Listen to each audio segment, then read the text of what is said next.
Muy bien, queridos, déjenme explicarles un poco lo que vamos a hacer durante esta mañana y lo que va a hacer el EDA. Tenemos un programa y la idea es que tengamos alrededor de 30 a 35 minutos lo que va a ser la enseñanza y luego, para tenerlo práctico y que sea dinámico, que ese es el propósito del EDA, es que cada uno de ustedes pueda ser capaz de poder articular estas enseñanzas. Ya no queremos que esto sea que la teología, que la doctrina solamente la manejan los pastores, los ancianos, los líderes, sino que todos queremos que la doctrina sea algo muy cercano a nosotros, que nosotros podamos articularlo. Ha sido siempre así, ¿ya? Y no queremos que siga siendo como algo, como un podium especial para otros, eruditos, cabezones, ¿cierto? No, esto es para todo el pueblo de Dios. Entonces, la dinámica es que vamos a tener grupos pequeños, vamos a separar alrededor de 3, 4 grupos, vamos a ver, yo pensé que un grupo, 2 grupos íbamos a tener, pensando, pero parece que va a ser un poquito más, así que vamos a tener grupos pequeños, ¿ya? Donde vamos a estar trabajando también el material. Ay, se me olvidó, aquí está, lo había dejado, recién me acordé que lo dejé acá, para que no se me olvidara. Muy bien, voy a pedir a un par de hermanitos que me ayuden, si los pueden repartir. Ya, gracias. Esos pueden pasarlo ahí, y ese es el material que vamos a estar utilizando esta mañana. Es uno para cada uno. Ya, ahí están las preguntas donde usted puede anotar, ya. Después vamos a tener un trabajo en grupos pequeños, ya, donde esos grupos se van a desarrollar. Y después de unos 10 minutos, 10, 15 minutos de trabajar en grupos, ustedes en su grupo van a delegar a una persona que va a venir y va a compartirnos lo que ha pasado en los grupos pequeños. Así que la dinámica va a ser así, ¿ya? Va a ser todo muy cercano a la enseñanza. Ya, pásale, ténganlos ahí para que los que vengan. Ya, así que, y luego, por eso tenemos alrededor de casi 40, 45 minutos en todo esto, 1 hora, y después tener un tiempo de oración. El tiempo de oración va a ser un tiempo donde vamos a pedir al Señor que estas enseñanzas sean vida en nuestros corazones, que estas enseñanzas también puedan calar profundamente en nuestra comprensión de Él, ¿cierto? Así que, y vamos a estar orando para que esta misma palabra de Dios, esta enseñanza, sea también cercana en el tiempo allá arriba en el culto. Así que vamos a tener ese programa y como toda escuela, ¿cierto? Dominical tiene un propósito y el propósito, al menos tenemos 5 propósitos. Profundizar, ¿cierto? En nuestra comprensión de Dios. Eso es lo que nosotros anhelamos, siempre conocer a Dios y de esta manera hacerlo conocido.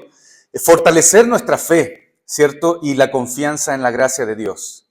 Que nuestra fe sea fortalecida, que nuestra confianza en la gracia de Dios sea cada vez más robusta, en aumento, como oraba Ariela, que no sea como lo que estaba hace 5 o 10 minutos atrás, sino que vaya en aumento, en aumento. También el propósito es promover una vida centrada en Cristo Jesús. Cristo Jesús es el mediador, ¿cierto? Es el autor y consumador de la fe, y esto la Biblia apunta hacia Él. Y estas enseñanzas deben ser centradas en Él. Pero no solamente eso, en la práctica también promover la santidad en nuestra vida, ¿cierto? Cómo la palabra de Dios va a traer profundos momentos en nuestra vida que nos van a ser impulsados por el Espíritu, ¿cierto? El Espíritu Santo va a transformar nuestra mente, nuestras conductas van a ser transformadas, no porque yo las estoy diciendo, no porque ustedes deben imponerlas, sino porque es el poder del Espíritu transformando nuestras vidas. Así que fomentar la santidad, la adoración y el servicio a Dios. Y sobre todo, queridos hermanos, este es un momento para equiparnos unos a otros, equiparles para el discernimiento y la defensa de la fe. Es los propósitos fundamentales que tenemos. Así que hoy día vamos a tener la primera sección. Esta sección va a estar dividida en 2 partes. Una parte que es acerca del conocimiento de Dios, ¿cierto? Y la segunda parte acerca de la Santa Escritura, ¿ya? ¿Qué significa esto? Vamos a ir viéndolo. Este material está desarrollado de tal manera que es un catecismo, ¿ya? Es un catecismo. ¿Qué es un catecismo? Debemos conocer que un catecismo es la manera en cómo se ha enseñado, ¿cierto?, en la iglesia, que es a través de preguntas, respuestas y fundamento bíblico, ¿cierto? Y es la forma en la que ha sido la historia.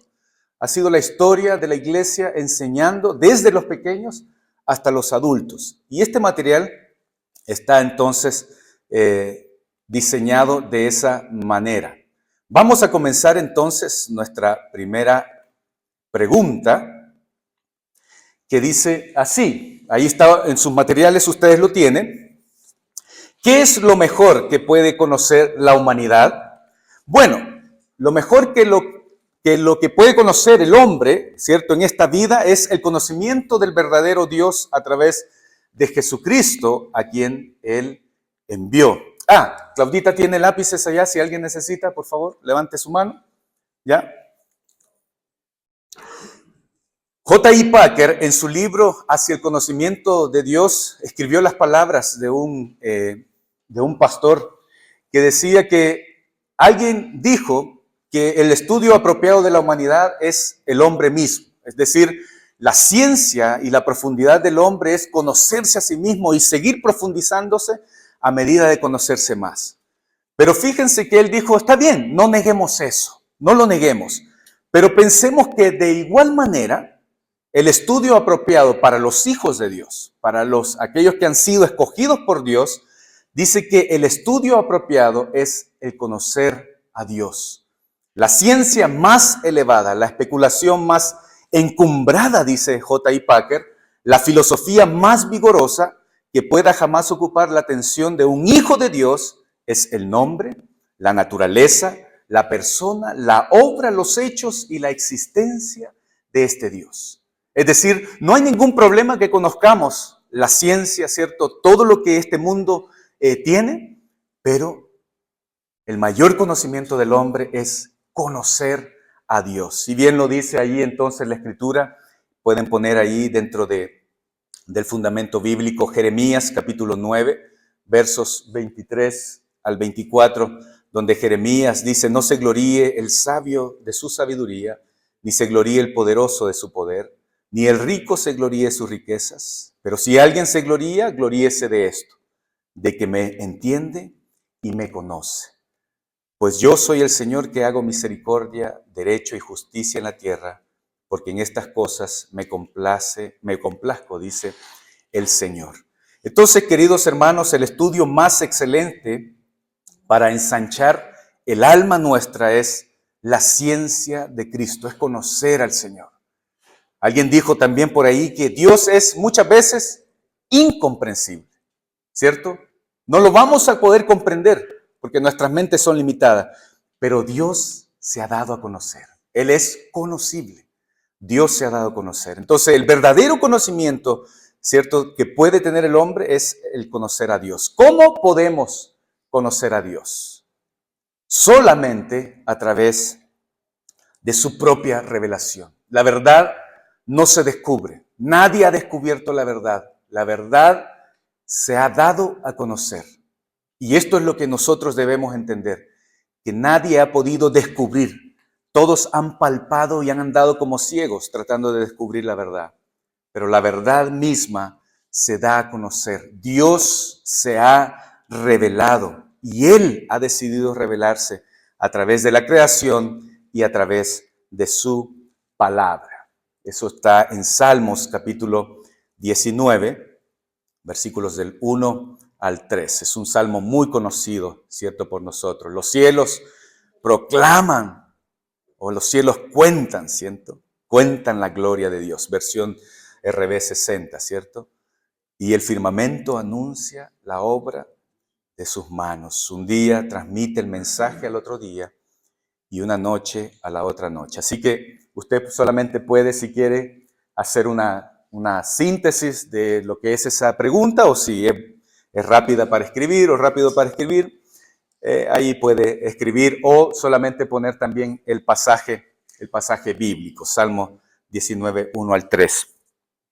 Hablando de esto, de cómo nosotros podemos conocer a Dios, la confesión belga, que es una de las confesiones que fueron entregadas para las comunidades francesas, dice que en primer lugar nosotros conocemos a Dios a través de la creación, la conservación y el gobierno del universo. Es decir, Dios se reveló a través de la creación, la providencia y también la conciencia del ser humano.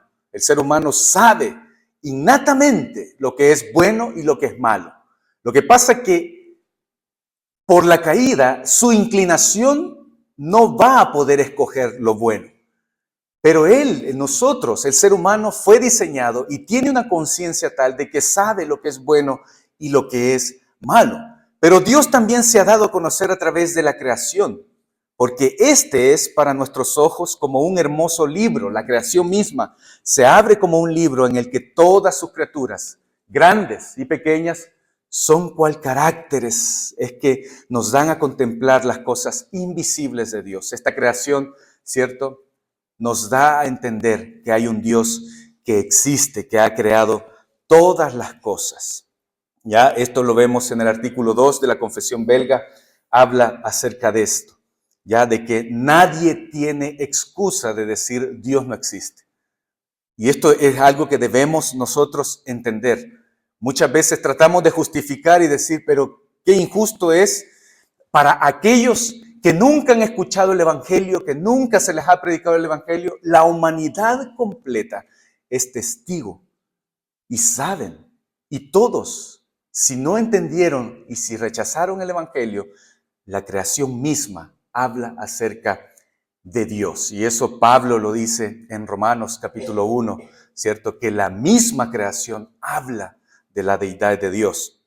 Pero también a Dios se le puede conocer, en segundo lugar, a través, ¿cierto?, de la Santa Escritura, de la palabra de Dios. Esto es tanto como nos es necesario en esta vida para su honra y la salvación de los suyos. Es decir, a través de la palabra de Dios, Dios se va revelando a nosotros. Entonces ya conocemos, Dios se da a conocer entonces a través de la creación y a través de su palabra, a través de su palabra. La tercera pregunta dice, ¿Dios mismo se hace conocido para el impío? Es lo que estábamos hablando. ¿Dios se revela también para la gente no creyente, para el incrédulo? Sí. A través de su creación, Dios muestra que Él es Dios y que Él debe ser servido. Por lo tanto, el no creyente, el incrédulo, no tiene excusa. Ustedes pueden poner ahí Romanos capítulo 1, verso 20, porque desde la creación del mundo, sus atributos invisibles, su eterno poder y divinidad se han visto con toda claridad, dice el apóstol Pablo, siendo entendidos por medio de lo creado, de manera que ellos no tienen excusa, nadie tiene excusa. Pero ¿habrá otra cosa que Dios haga conocida al impío o cómo Dios se revele al impío? ¿Habrá algo más? ¿Cómo Dios se pueda revelar? A través de la conciencia. Dios se puede y se revela a través de la conciencia al ser humano. Dios testifica la conciencia de todo hombre lo relacionado con lo que es bueno y con lo que es malo. Todo ser humano tiene este estándar de decir, esto no es correcto, esto no es malo. Tanto aquel, ¿cierto?, que está haciendo una buena obra de caridad hoy en este momento, como aquel que está planificando, ¿cierto?, asaltar un banco. Todas estas personas tienen en su conciencia claro que están haciendo algo bueno o que están haciendo algo errado. Pregunta número 4, ¿puede este testimonio de Dios llevarnos a la salvación? Por supuesto, pero eso es a los creyentes. Pero a ellos mismos, a través de la creación, no puede llevarles. No puede darnos la creación misma la salvación. Por este medio, ¿cierto?, solamente la ira de Dios se revela desde el cielo contra toda impiedad e injusticia de los hombres. La creación misma declara, ¿cierto?, que Dios es el creador y que Él es digno de toda alabanza. Entonces, la creación misma no puede darle la salvación al impío. La creación misma no puede revelarle al impío, al no creyente, la salvación. La creación misma revela solamente que Dios es poderoso y que este Dios también es tan poderoso que un día va a traer juicio también a aquellos a quienes los rechazan. Porque la ira de Dios se revela desde el cielo contra toda impiedad e injusticia de los hombres que con injusticia restringen la verdad. Este es, sí, Romanos capítulo 1, verso 18. Romanos 1, 18. Muy bien, entonces, ¿cómo se revela Dios a su iglesia? ¿Ya? ¿Cómo se revela Dios a su iglesia? A través de las Escrituras. A través de las Escrituras. Si alguien le puede pasar ahí a Javier, déjenlos por ahí atrás para que los que vayan llegando, por favor. Dios se revela entonces a su pueblo a través de las Escrituras, las que nos revelan a nosotros entonces a Cristo, y solo en quien hay salvación. Según Timoteo, capítulo 3, verso 16. Ya toda la Escritura, toda la Escritura es inspirada por Dios y útil para enseñar, para reprender, para corregir, para instruir en justicia.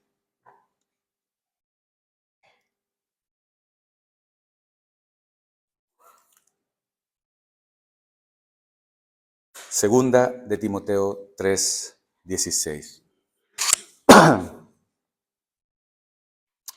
Muy bien. Entonces aquí ya vamos viendo que Dios ya se va revelando y se va acercando.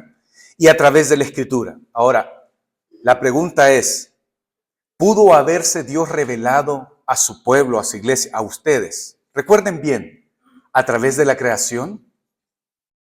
¿Pudieron ustedes darse cuenta que Dios sí existía antes de que la palabra, el mensaje del evangelio llegara? Sí, es capaz. Tú puedes reconocer que hay algo, hay alguien que creó, ¿cierto? Tú puedes reconocer, incluso decir, gracias Señor, aun cuando tu corazón no estaba 100% rendido al Señor. Entonces la Escritura misma también puede revelarnos, ¿cierto? O nos revela el mensaje de la salvación, pero a los creyentes, ¿cierto? Aquellos que estaban escogidos desde antes de la fundación del mundo, sí pueden o sí pudieron apreciar a través de la creación, ¿cierto? Que Dios era el autor.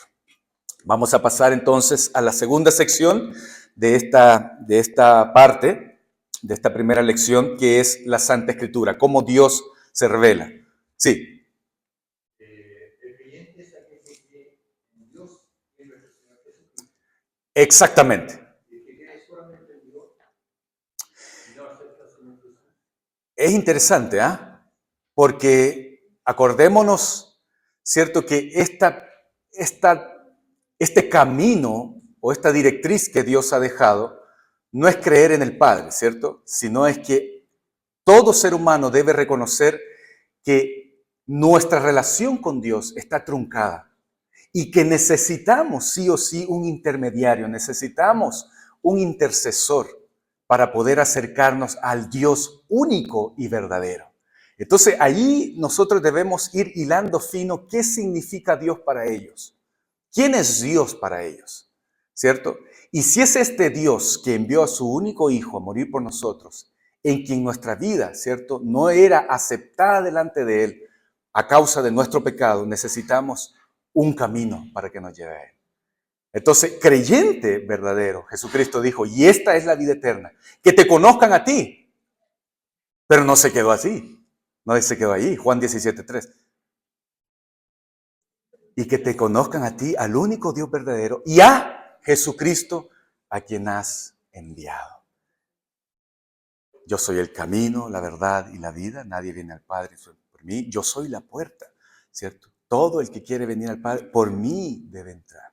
Entonces, es importante eso. Tenemos que ir viendo qué significa para ellos ser creyentes. Y la Escritura misma nos va a dar, ¿cierto?, este concepto. Entonces, ¿qué es la Biblia? ¿Cómo podrían ustedes articular? ¿Qué es la Biblia para ustedes? La palabra de Dios, sencillo, ¿cierto? La palabra de Dios. Pero si alguien, un musulmán, les dice, yo creo que es la palabra de Dios, también el Corán es la palabra de Dios. ¿Qué harían ustedes? Es interesante, ¿eh? Bueno, también el Corán fue revelado. Es interesante. ¿Cómo tú le haces ver a alguien? Y esto es un asunto, aquí quiero que vayamos ya pensando un poco y poniendo nuestro corazón a los pies de Cristo, de la fe. Necesitamos fe. La Biblia, queridos hermanos, sencillo, como dijo mi hermana Aurora, es la palabra de Dios, escrita, ¿cierto?, de Dios divinamente, miren, inspirada e infalible. Ahora, ¿por qué pongo eso ahí? Porque tú crees verdaderamente que la Biblia es inspirada e infalible. ¿Está de acuerdo con eso? Y aquí hay algo que debemos ir viendo. Para esta pregunta, esta segunda de Pedro, ¿cierto? Capítulo 1, versos 19 al 21. Y así también la palabra profética más segura, a la cual ustedes hacen bien en prestar atención como a una lámpara que brilla en lugar oscuro, hasta que el día despunte y el lucero de la mañana aparezca en sus corazones. Pero ante todo sepan esto, que ninguna profecía de la Escritura es asunto de interpretación personal. Ojo, nadie se le tincó escribir, pues ninguna profecía fue dada jamás por un acto de voluntad humana, sino que hombres movidos por el Espíritu Santo hablaron de parte de Dios. ¿Ya? Esto es lo que vemos ahí. Ahora, ¿qué dice, cierto, nuestra confesión de fe acerca de la Escritura? ¿Qué entendemos nosotros por Biblia?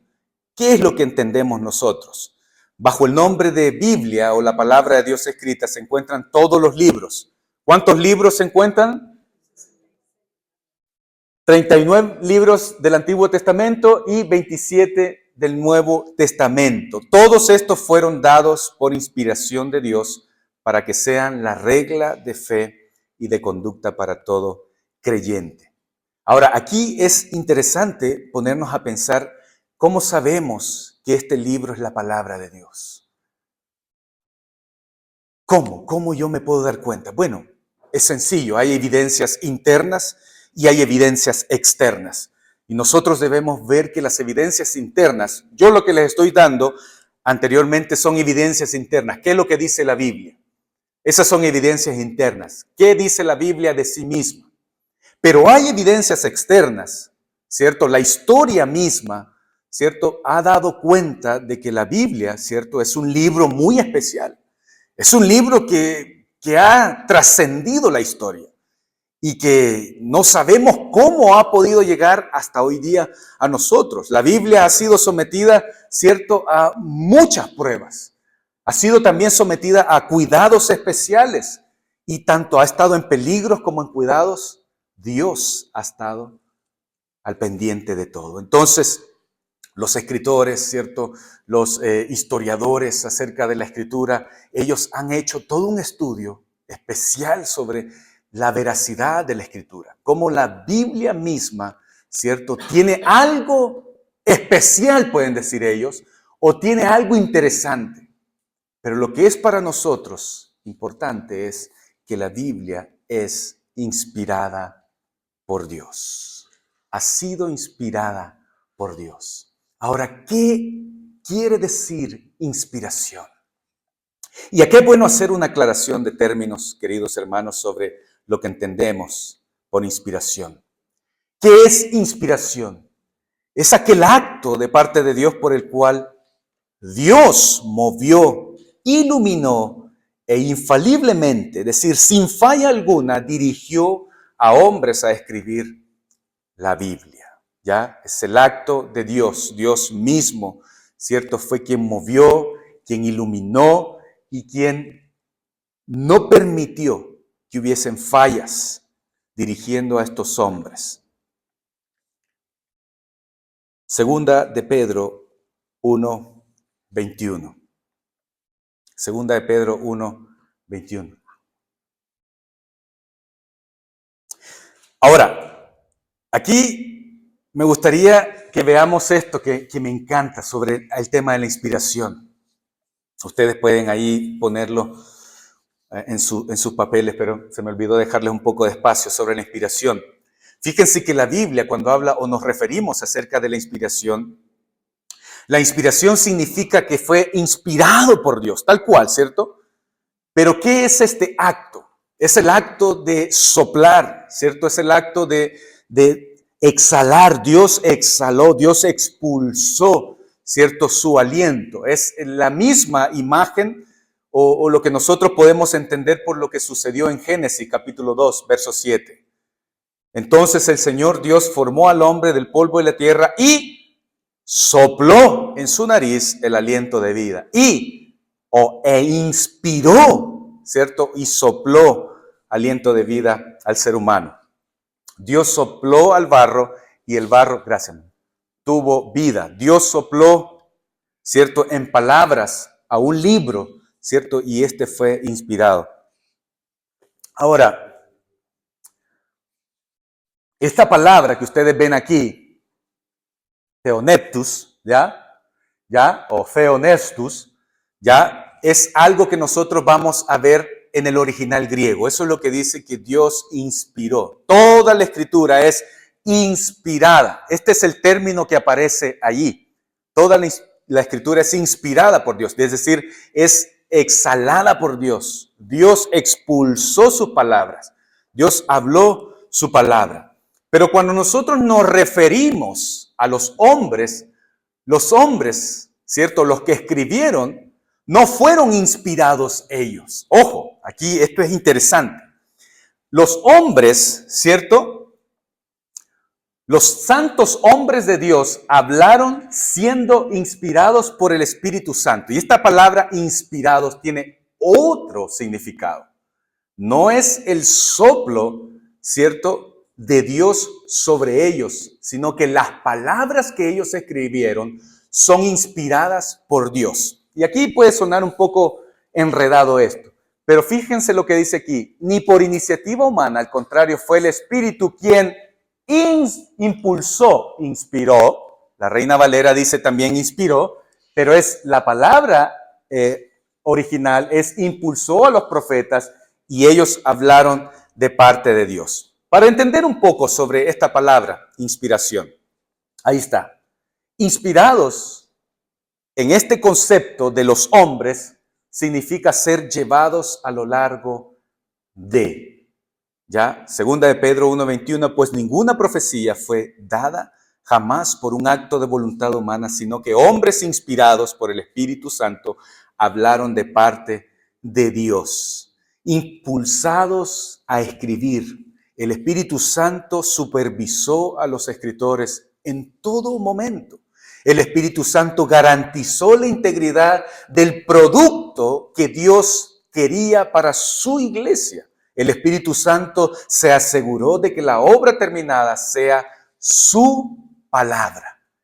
¿Cuál es la imagen que nosotros vemos aquí? ¿Se dan cuenta que no es la misma? Es theoneptus y esta es feró. Es distinto el término en el original que aparece en inspiración de la Escritura con la inspiración que aparece respecto de los hombres. La idea en la inspiración de Dios es Dios sopla la palabra, en toda la Escritura es inspirada, Dios soplando su palabra, y los hombres siendo inspirados es la idea de cuando el barco es guiado por el timón. Es esa la idea. Los hombres fueron movidos, fueron dirigidos por el Espíritu Santo. ¿Cuál es lo misterioso y lo milagroso de esto? Es que muchos de ustedes pueden decir, la Biblia, ¿viste que tiene su falla? Porque fue inspirada por hombres. El milagro de esto es que el Espíritu Santo, como movió a estos hombres, los restringió de tal manera que nada de ellos, de su pecado, estuviese plasmado en la Escritura. Ojo, sí sus estilos, sí sus características, sí sus modelos, ¿cierto? Están allí inspirados. Es decir, no es lo mismo ver a Pedro escribir con ver a Pablo escribir. No es lo mismo ver al rey David escribir con ver a Moisés escribir. Son distintos, pero el Espíritu Santo cercó de tal manera, movió a estos hombres, que cuando ellos querían decir algo, probablemente de sus propias palabras o pecaminoso, el Espíritu Santo los restringió. Y de eso se llama, o de eso se trata la palabra inspiración. El libro es inspirado, los hombres santos fueron movidos por el Espíritu Santo de Dios. Eso es lo que debemos entender. El libro es la palabra de Dios. Los hombres fueron iluminados, movidos. ¿Tenemos inspiración nosotros? ¿Tenemos revelación nosotros? No. La revelación ya fue dada. Usted y yo somos iluminados por el Espíritu Santo a entender su palabra. Por eso cada vez que cuando predicamos, cuando vamos a predicar la palabra o hablar de la palabra, pedir que el Espíritu ilumine nuestras mentes. Él ilumina, Él nos lleva a entender su palabra. Vamos casi terminando, queridos. Miren, nos vamos acercando al momento cúlmine. Pregunta, sí. Probablemente. Hablando del canon bíblico y de todo lo que hay detrás de la evidencia, por ejemplo, y el orden de los libros, por ejemplo, Mateo, muchos acontecimientos los narra en día distinto a Marcos. ¿Cómo nos enfrentamos a eso? ¿Qué pensamos respecto a eso? Respecto de los estilos o de los enfoques. Más que el estilo, es como el orden canónico. En Marcos, por ejemplo, hay cosas que pasan la semana pasada, como estamos viendo, que pasan en la mitad de la semana, y en Mateo pasan al principio de semana.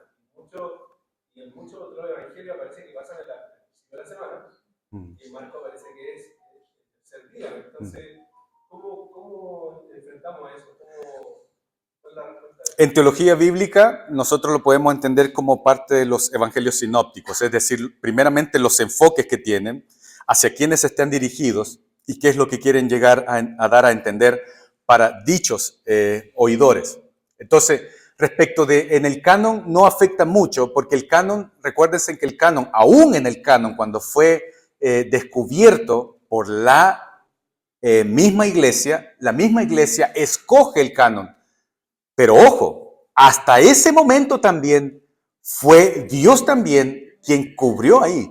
Si nosotros creemos en la total soberanía de Dios, es que cuando el canon fue descubierto y fue dado para que la iglesia escogiera y eligiera cuáles iban a ser los libros que estaban allí, la iglesia también fue dirigida a escoger. Entonces ahí hay algo interesante que debemos responder. ¿Qué es lo que utilizaron para escoger los libros? ¿Cuáles fueron? Pero eso es más profundo. Pero respecto de la pregunta de Javier, tiene que ver con los enfoques mismos, es teología bíblica. Por eso cada escritor de la Escritura tiene un enfoque hacia quién va dirigido, ¿ya? Hacia qué pueblo, judíos mismos, gente más sencilla, ¿cierto? El enfoque que quiere dar, Cristo el Rey, Cristo el siervo, ¿cierto? Todo tiene un enfoque y por eso algunos eventos tienden cronológicamente a adelantarse o otros están más atrasados. Es precisamente porque los enfoques son distintos. Y lo otro es que también en esta dulzura y preciosura de la escritura vemos que los enfoques y la manera de escribir eran distintas, ¿ya? Entonces aquí vemos la riqueza de cómo el Espíritu Santo llevó esto a buen término. Es decir, no hay ninguna tergiversación, ninguna confusión, simplemente lo que la Escritura o teología bíblica habla de sinóptico, distintos enfoques hacia dónde quiere llegar, ¿cierto?, el escritor para sus oidores. ¿Cuáles son entonces los atributos de la palabra de Dios? Ya hay muchos más atributos de esto, ¿cierto? Pero aquí nosotros vemos 4 que son muy importantes, ¿cierto? Su infalibilidad, es decir, que no tiene falla alguna, su unidad, esa palabra perspicaz o perspicuidad de la Escritura, es decir, ¿qué significa eso? Es que la Biblia puede entenderse desde el más pequeño, del niño, hasta el más adulto, desde la persona que no tiene estudios hasta la persona más inteligente con el CI más alto que puede haber acá en la tierra, puede entender la Biblia. No hay nadie que no pueda entender la palabra de Dios y la autoridad y la suficiencia de la Escritura.